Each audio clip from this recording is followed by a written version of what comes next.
Welcome back to Flex Your Head, another special episode of Scream Therapy. On Flex Your Head, we take a breather from punk rock and mental health and explore classic punk albums, which I guess is good for mental health. This episode, I'm joined by my longtime friend Mike, who goes only by his first name.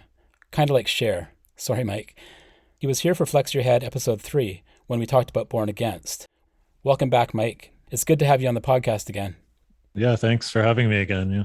So, what album are we talking about today? And I use quotes around the word album. Yeah, we're talking about the first two 7 inches by Minor Threat.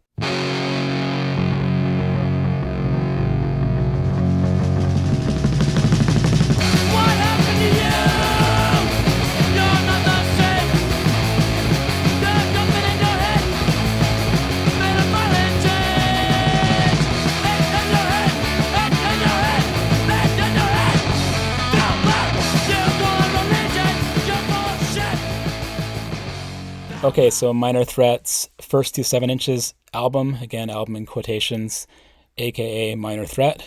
You and I have been to this band for, 25 years? Right, yeah. They were formed in 1980, which would have made me 8 years old. So obviously I wasn't listening to Minor Threat when I was 8. Formed in 1980 in Washington, D.C. This is all stuff people should know, I think, but vocalist Ian MacKaye, drummer Jeff Nelson, bassist Brian Baker, and guitarist Lyle Pressler. And the first EP was Minor Threat in 1981, and then it was In My Eyes in 81, and then they released together as the first two 7 inches, aka Minor Threat, in 1984. So first of all, that opening of Filler is probably one of the best ever. Yeah, that's what I thought when I first heard it. I hadn't really been exposed to much punk before, or hardcore anyway, before that. So it blew my mind when I first heard it. These two 7 inches minus the two tracks off of Flex Your Head, which were Stand Up and the 12XU wire cover. The two 7 inches proper are 17 minutes, 12 songs in 17 minutes. Yeah, every song is a minute and a half and under, or sometimes a minute under, which makes for a really wild listen. Yeah, for sure. And it's kind of unrelenting, like it doesn't Doesn't really give stop. up. Yeah. I heard a radio show that Henry Rollins did one time. He played the whole first two 7 inches on the radio show, and it was just completely unrelenting. I wanted to get into the opening thoughts on this. Do you have anything that comes to mind right away? When I first heard it, like I said, what I'd been exposed to as punk was like Green Day or Offspring or something like that. So this seemed like actually like a different genre of music or something to me when I first heard it. I think it was before you'd given me any mixtapes of like other kinds of punk or hardcore or something. I think this was like the first like hardcore you exposed me to, right? It really went hard. It's just like, here you go. You've heard The Offspring? Yeah. You need to hear this. Well, I'd listened to like indie rock. I wasn't even into like I'd heard Offspring and Green Day. Wasn't super into it. I was more into like indie rock, Sabado or Dinosaur Jr. or something. Hearing this kind of blew my mind and was my introduction to hardcore. The sound of it, all the tones of everything, guitar, drums, everything, the speed of it sounded different than anything I'd ever heard. And then the lyrics are super angry. I guess they kind of come across as somewhat political too, but I think it's actually more just personal. The sound, like you're saying, it sounds brutal. Let's just put it that way. It sounds like someone smashing plates in a kitchen or something. Yeah. It's one of my favorite guitar tones on an album. Sounds like a buzzsaw. Yeah. The one thing about Minor Threat is they're just so simple. I'm trying to make that sound better than it is, but they're very simple. They're very direct. No fucking around. They just do it. And it's just so, I think, much better than a lot of the punk bands of that era because, first of all, they're singing about things that no one else sang about. The punk scene was very substance use orientated at the time. You think of bands like Circle Jerks and LA punk scene, a lot of drinking and drugging, and Minor Threat were the first band that just went, no, we're doing our own thing, and very widely documented about how they had their own scene going, and the DC scene was so inspirational. Seeing the booklet and seeing the photos of them too, and just seeing that they just looked like regular people, that really like impacted me too, that they weren't dressed up as punks or something. Mm-hmm. That kind of made me able to identify with it more. They just look like regular people. Like I don't have to put on a uniform to be a punk. They're so influential, and they were around for 3 years, and they're broken up for part of that as well. I just think that really tells a lot about the band, how ahead of the time they were. Brian Baker's bass playing to obviously Ian's vocals and lyrics. Jeff Nelson's drumming was very stellar at that time. Of course, Lyle's guitar as well. To me, that's just amazing. 3 years. You think of a band like Black Flag or Circle Jerks or any of the big punk bands, Dead Kennedys. For the amount of time they were around, their influences in greater proportion. Definitely. They probably even have more influence in certain ways than those bands you mentioned in certain circles or in a certain sense, even though they weren't around for as long. Yeah. Probably the most hated hardcore band as well. Yeah, I guess definitely because of the straight edge. I think it got taken in a direction it didn't need to go. But then, yeah, for me at the time, it was important just because it wasn't like an ideological thing. I just happened to not drink and not do drugs. And then so I heard this band that said that it wasn't weird, that I wasn't weird for not doing those things. That was inspiring to me. Yeah. I think they're one of the only punk bands that really celebrated youth in a way that was genuine. They weren't trying to be, let's say, quote unquote, adults. They were trying to be themselves. They weren't trying to be larger than life. They were just, like you said before, wearing normal people's clothes. And Yeah, I appreciate that about the song Minor Threat. That self-titled song kind of captures that. It's actually kind of a more like upbeat anthemic song too. I was early to finish, I was late to start. I might be an adult, I'm a minor at heart. Gonna go and be a man, what the fucking deal? 'Cause now I am, it's how I feel. Take your time, try not to forget. We never will, we're just a minor threat. We're Just the idea of you don't need to try to grow up or act like an adult if that's not what you are. And that can just be whatever you are, whatever age you are, just be yourself. I'm still a minor at heart. That's a promise. Yeah. Play it faster. I always thought that was amazing. There's a bunch of little like humorous comedic things in there. Different songs, I mean, yeah. I think my favorite song off of the album is In My Eyes. It's just got a real barrel roll to it, really fast, like rolling down a hill. And then the line, at least I'm trying, what the fuck have you done? at least I'm fucking trying! What the fuck have you done? Burned in my brain, yeah. Yeah.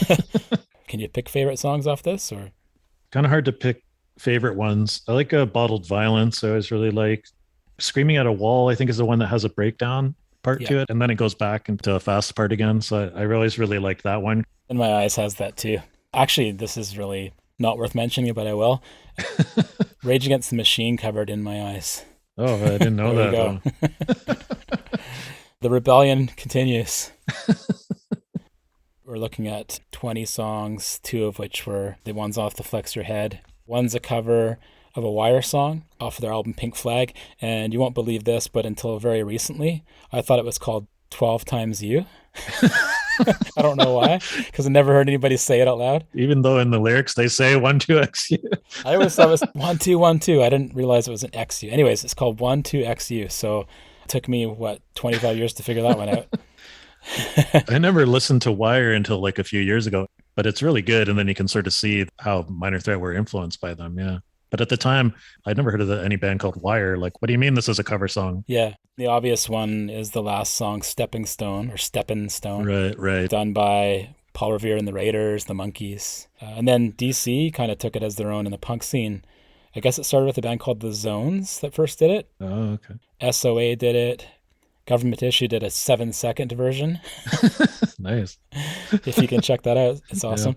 And then it became a bit of a DC standard. My understanding from reading the Dance of Days book is that a lot of the early DC punks bands would just do this song at the end of their sets, and there'd be a big pile-on.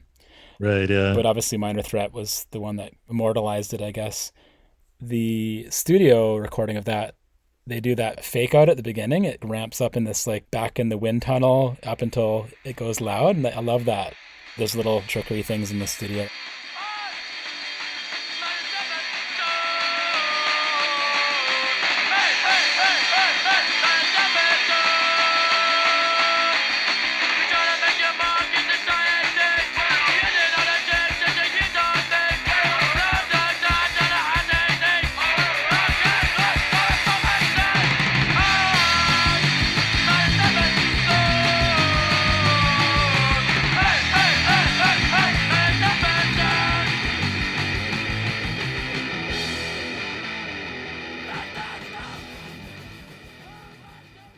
Do we want to get into the lyrics in a meaningful way? Sure, why not? Or are we just opening up like huge cans of worms here? Can't be avoided, really. There's 4 or 5 songs on here that are outspoken against drinking and drugging and wasting your life when you're a kid. I really respect that. I've been sober for most of my adult life, and to hear a band actually talk about these things, but they always got shit about talking down to people and how dare you tell me what to do, but it really wasn't done in that way to me. To me, it sounded more like, these are my struggles. This is what I'm doing, and this is the way that I'm seeing it. I'm seeing people get drunk and fight. I'm seeing people do drugs and lose friends. And like, it wasn't, I think you're an asshole for doing this. It was more like, these are my experiences. What are you going to do with it? I think at the time, yeah, he was trying to just be more personal. Yeah, his own personal experience, but then everyone else interpreted it as this religion or a set of rules to follow or something like this. But I don't think that's necessarily what the intention was. I can sort of see the anger behind it too. It can get interpreted as looking down on people or something, or telling people what to do. Maybe that's part of it. And then I think now people are trying to have more like an awareness of not like looking down on people that use drugs, or not trying to not stigmatize it. They were just dealing with the punk scene at that time, and like people just engaging in just general destructive behavior. It wasn't, maybe the drugs and alcohol just exaggerated what people were already doing. It wasn't necessarily the drugs and the alcohol themselves. I think this whole record is about the scene that they're part of, and obviously Ian and Jeff wrote a couple of the songs as well, really cared about the scene, and they've been doing that now for, Dischord just celebrated its 40-year anniversary. They cared so much about the scene that they felt compelled they had to speak up about certain things. If they didn't speak up about it, then we're sort of stepping back and saying, okay, well, we love this thing, but okay, sorry, it's going to be taken over by this faction because we can't do anything about it. And they were the exact opposite of that. You're the first person that pointed this out to me long time ago, but the fellow on the cover is not Ian MacKaye, who most people think it was. It is his brother Alec MacKaye from Faith and Ignition and other bands. Do you know the story of that, why he's on the steps like that? People just assumed that it was Ian for some reason, because it has the shaved head or whatever. They were all at shows together. It was kind of like a family, even if they weren't directly related to each other. So I think it was just the fact that they were all on the scene together. I think Alec's bands were more influential on the scene outside of the DC scene. People don't necessarily acknowledge them as much, but actually they were some of the more influential bands within the DC scene. Yeah, The Faith, of course, one of your favorites. Yeah, for sure. And Untouchables. He was in the Warmer. Ignition, of course. One of my favorite bands too, yeah. The story behind why he's on the steps like that with his head in his hands is, I'm ripping a lot of stuff off from Dance of Days because I just read it for the 3rd time. Right. I've taken it back to the library. But what happened is there was a show that had, I think, 8 local bands that played. They just decided, let's just put as many bands on as we can. And I guess Alec was getting tired, so he ended up falling asleep on the stairs. Oh, okay, yeah. That's him sleeping on the stairs. Oh, right. This band is one of the first ones that I got into after discovering punk. I heard Bad Religion, I heard Corrosion of Conformity and The Accused and all these crossover bands, DRI, of course. But this is the first band that really struck me as being punk. It wasn't crossover metal, it wasn't hardcore. It was full-on punk. And I know they call it DC hardcore, but to me, this band just sounded... Maybe it's just my association with the words hardcore and punk, but to me, punk is more serrated and rough and scratchy and in your face. This was, I would say, the first punk band that I heard. That makes sense to me too. That's kind of how I thought of it at the time too, because when I first heard them, I didn't know what hardcore was at all. I had no idea. And I just thought of it, I was like, oh, this is what punk is supposed to sound like. To me, it was like, this is the original ground floor of punk or something like that. Because I hadn't heard Bad Brains or I hadn't heard Wire or anything like that at the time. So I didn't have any context for it. All I'd heard was mainstream pop punk, Green Day. And I didn't know that a lot of indie rock like Dinosaur Jr. had a background in the hardcore scene as well. I didn't know any of that at the time. I didn't find out until later. So to me, Minor Threat just dropped out of the sky or something. Yeah. Dinosaur Jr. had a band called Deep Wound. Yeah. And that's full on. It's like a Minor Threat cover band almost. Yeah.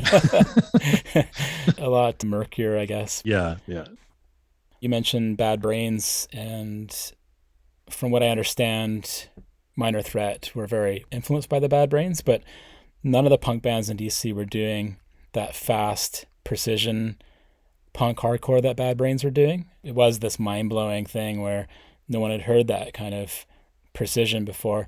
And I think Minor Threat modeled themselves after that. I remember reading that when Ian was in Teen Idols, they could never really get the sound that they wanted. And I kind of get the sense that when Ian and Jeff formed a Minor Threat, they were looking for people that could play like that.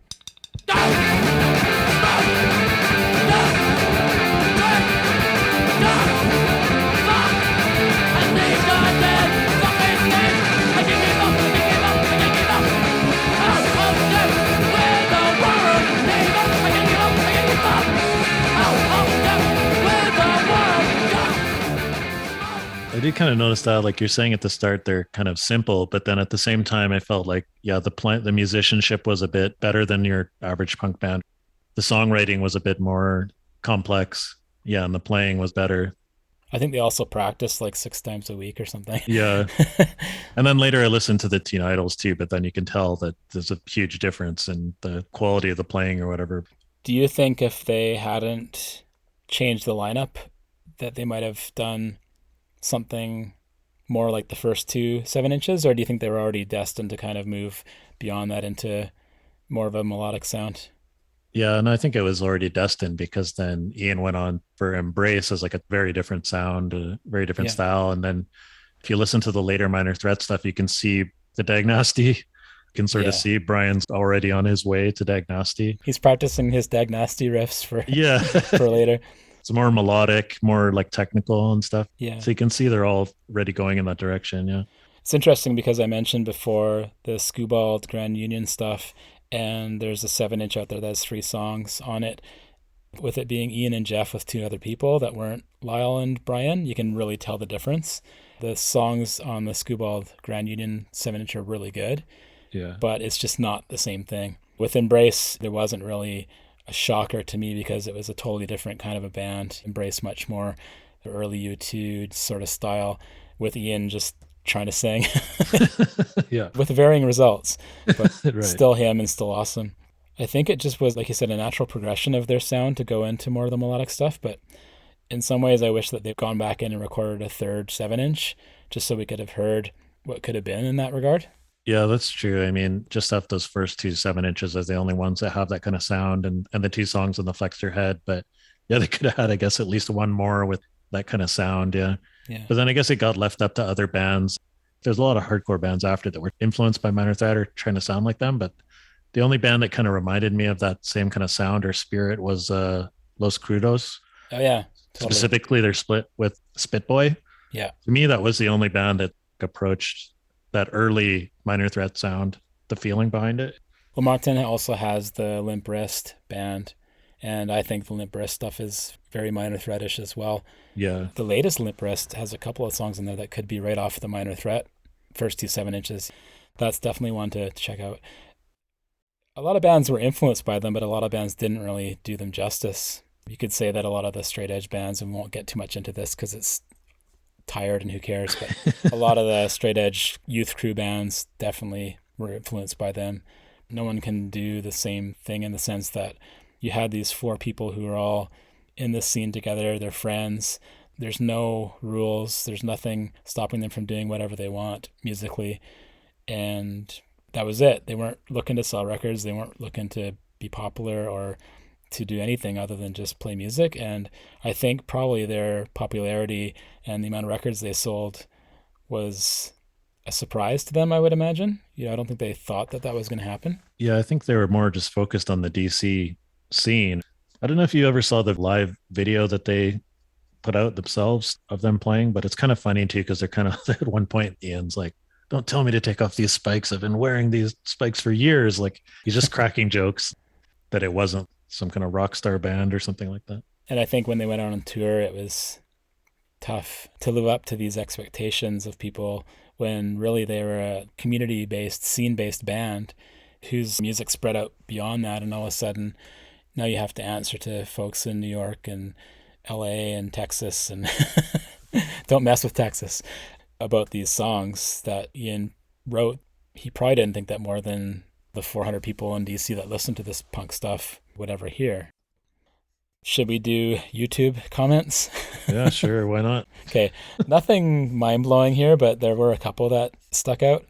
Just to make this clear, I like to scour the YouTube comments, which is, a thankless task and probably isn't good for my mental health, but I do it because I like to find funny stuff or touching stuff. This one's not touching. This is from Lesson of Life 2 years ago. I used to go to a record store that was owned by Deadheads.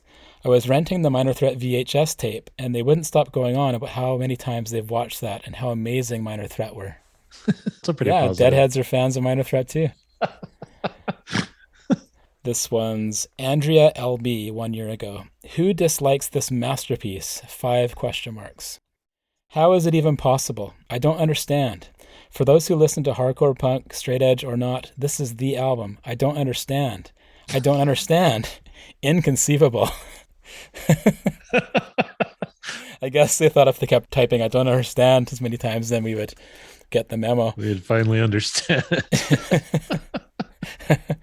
This is the last one here. This is from Pointless Peasant 2 years ago. What a great way for me to be spending Friday night in the office at work. There you have it. Some pretty choice comments, yeah. Any final thoughts? Like you said, it's the groundwork for everything, so it's kind of hard to talk about because it's just been part of my concept of music for so long, yeah. Every time I listen to it, I still basically feel the same as when the first time that I listened to it, so. It always feels like it's brand new. Whenever a filler comes in, it just hits you like it's the first time you've heard it. Yeah. And I love the way that it goes right into I don't want to hear it.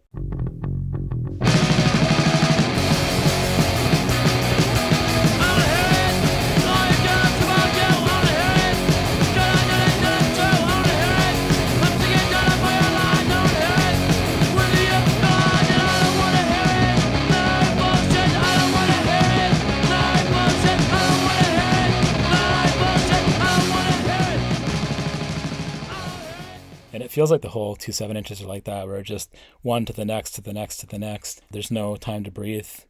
Yeah, and they kind of build on each other. I don't want to hear it. It sounds like the topic of the lyrics sounds like it's related to the topics of the first song too, It's slightly different, but it's like building on it. Yeah. And the whole album kind of feels like that. It just keeps going. It's unrelenting, but at the same time, it's kind of like building up as it goes It's a along. story. Yeah, totally. I wonder how much time they took doing the sequencing for it.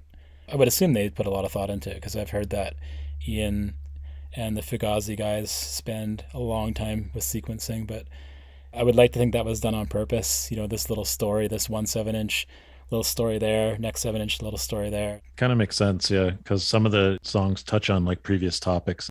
Do you have this on vinyl, the collection?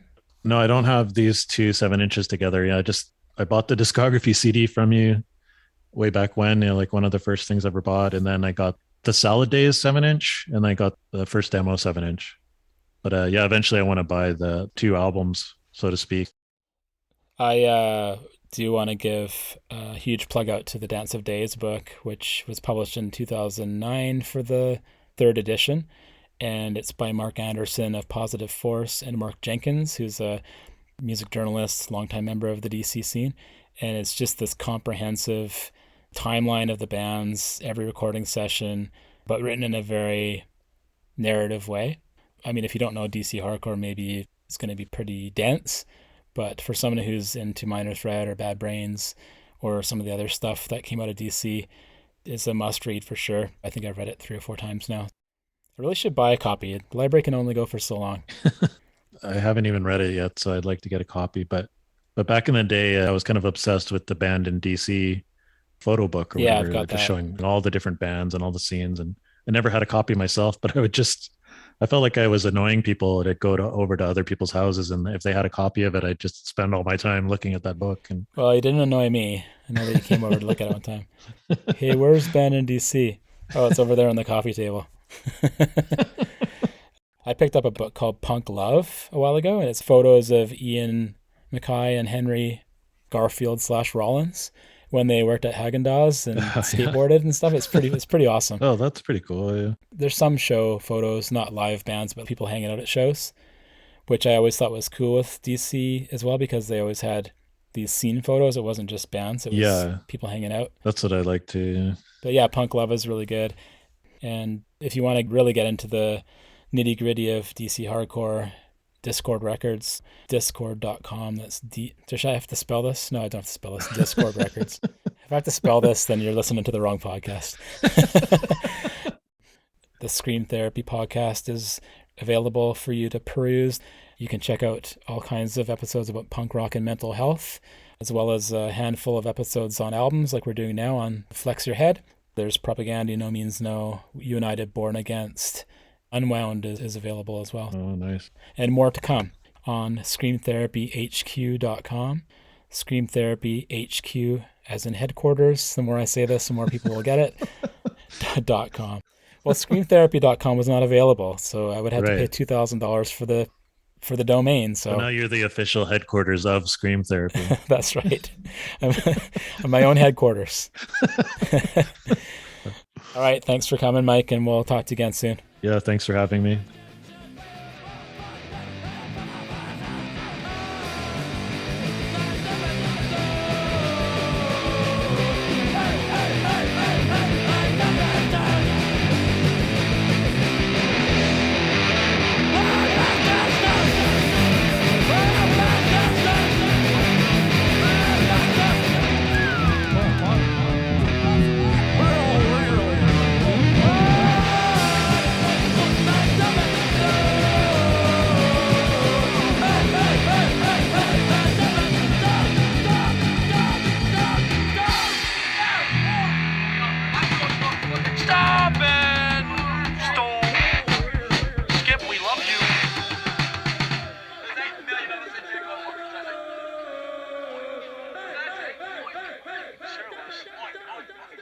Flex your head!